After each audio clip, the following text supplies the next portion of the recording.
आज एमसीसी का भाकपा मेले में होगा विलय। दोनों पार्टियों के एक साथ आने से कोयलांचल का बढ़ेगा सियासी तापमान। जिस ऐतिहासिक मैदान गोल्फ ग्राउंड में साल 1972 में शिबू सोरेन, AK रॉय और विनोद बिहारी महतो ने झारखंड मुक्ति मोर्चा का गठन किया गया था, एक बार फिर से वह मैदान चर्चा में है। कारण है मार्क्सवादी चिंतक कॉमरेड AK रॉय, जिन्हें राजनीति का संत कहा जाता है। उनकी मासस का 9 सितंबर यानी आज भाकपा माले में विलय होने जा रहा है, जिसके लिए मासस ने चंद्रदेव महतो के नेतृत्व में बलियापुर हाई स्कूल मैदान से विशाल एकता रैली निकाली गई। लगभग सुबह 9 बजे से ही अलग अलग क्षेत्र के लोग स्कूल के मैदान में एकत्रित होने लगे। इस रैली में हजारों की संख्या में महिला, पुरुष, युवा और बुजुर्ग भी शामिल हुए। इस दौरान मासस की ओर से भाजपा हटाओ, लूट हटाओ का नारा दिया गया और अब दोनों पार्टियों के एक साथ आने से बढ़ेगी दावेदारी। वहीं चंद्रदेव महतो ने कहा कि झारखंड अलग होने के बाद राज्य के लिए 9 सितंबर का दिन ऐतिहासिक होगा। मासस के माले में विलय से मजदूर और आम लोगों के हौसले को एक उड़ान मिलेगी। दोनों पार्टियों के एक साथ मंच पर आने के बाद धनबाद, बोकारो, हजारीबाग, गिरिडीह, कोडरमा जैसे इलाकों में लाल झंडा की दावेदारी एक बार फिर से बढ़ जाएगी और भारतीय जनता पार्टी ने इस राज्य को और देश को सिर्फ लूटने का काम किया है। उन्हें भगाने के लिए यह विलय काफी महत्वपूर्ण है। तथा आज बलियापुर की धरती से धनबाद में आप लोग एकता रैली निकाल रहे हैं, संयुक्त रूप से एकता रैली निकाल रहे हैं, क्या कुछ प्रभाव पड़ेगा चुनावी मुद्दा पे? ये चुनावी के साथ साथ पूरे राजनीतिक जो झारखंड की राजनीति है उस पर प्रभाव पड़ेगा।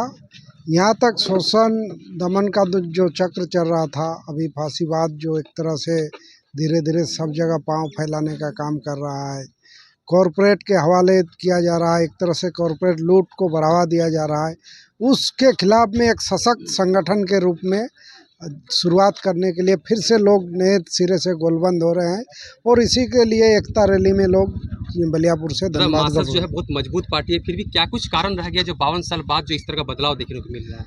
मासस अभी भी मजबूत है। जिस क्षेत्र में एक सीमित दायरे में मासस काम करती थी, वो सीमित दायरे में अभी भी मजबूत है। अभी भी वैसा कोई स्थिति नहीं है, लेकिन इस दायरे को बढ़ाने की ज़रूरत है और इसको व्यापकता देने के लिए समान विचारधारा के जो संगठन है उस संगठन को देखते हुए, एकरूपता को समझते हुए, संघर्ष को और बलिदान दोनों का लगभग समान रहा है। मासस ने भी अपने विधायक को खोया है, माले ने भी अपने विधायक को खोया है और इस बलिदानी जो संगठन है उसमें एक करने के लिए आज एकता रैली में सब लोग जा रहे हैं। चूँकि सिंधी विधानसभा देखा जाए तो भाजपा की पकड़ काफ़ी ज़्यादा देखने को मिल रहा है, क्या कुछ बदलाव मिलेगा या भाजपा में क्या कुछ कमियां रह गई जो उस तरह बदलाव नहीं ला पाया 5 सालों में? वोट के मामले में निश्चित रूप से भाजपा यहाँ आगे रहती है, लेकिन दूसरे यदि देखें आंदोलन, संघर्ष या लोगों की समस्याओं के समाधान की दिशा में आज भी मासस जो प्रयास करती है, जो काम करती है, भाजपा के लोग किसी तरह सिर्फ अपना प्रतिनिधि को जिताने में, सत्ता हासिल करने में लगते हैं। लोगों के दुख में, समस्या में से उसका कोई सरोकार नहीं है, कोई लेना देना नहीं है और जीतने के बाद भी यदि उसका क्रियाकलाप देखें भाजपा का सिंदरी विधानसभा में 25 साल यहाँ बीजेपी के लोगों ने प्रतिनिधित्व किया, अभी भी कर रहे हैं, तो उनका वैसा कोई भी एक काम हम लोग नहीं देख पाते हैं जो यहाँ के लिए जन कल्याणकारी हो, यहाँ के लोगों के जीवन स्तर को आगे बढ़ाने का हो, रोजी रोजगार मुहैया कराने का हो।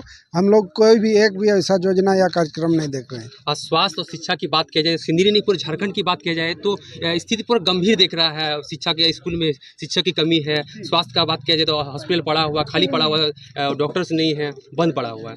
यहाँ आप देख सकते हैं लालाडीह में एक हॉस्पिटल जो बंद पड़ा हुआ है, शुरुआत भी नहीं हुआ है। ये सिर्फ लालाडीह नहीं, पूरे झारखंड में समय जो आया था सरकार का जो ये था, वो जो लूट तंत्र को स्थापित करने का प्रयास में सरकार ने जो कदम उठाया था, हमको लगता है कि झारखंड के प्राय प्रखंडों में ऐसे अस्पताल का निर्माण शुरू हुआ था जो आज अधूरा है। ये लालाडीह उदाहरण नहीं है, गोविंदपुर में भी है, निरसा में भी है, सभी जगह ऐसे अधूरा है।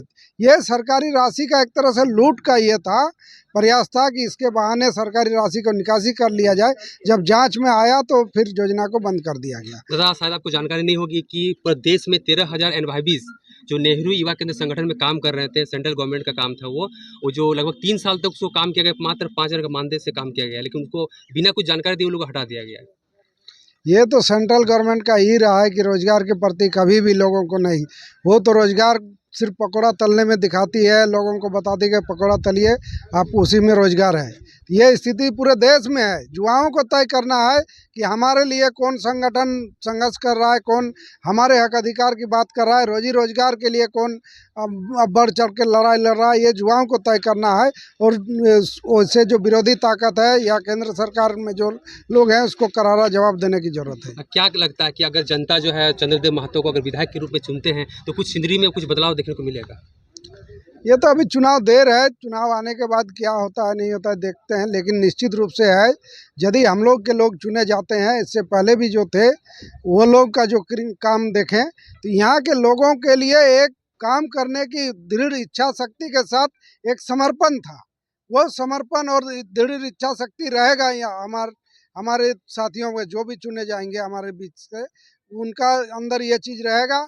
हम लोग राजनीति को सेवा के क्षेत्र से परे नहीं जाने देंगे, सेवा का क्षेत्र के रूप में ही हम लोग रखेंगे। अभी जो राजनीति को एक व्यवसाय के रूप में स्थापित करने का काम हो रहा है उसके खिलाफ में लोगों को हम लोग तैयार करेंगे। राजनीति निश्चित रूप से सेवा का क्षेत्र है, सेवा के क्षेत्र में ही हम लोग बनाए रखने का काम करेंगे।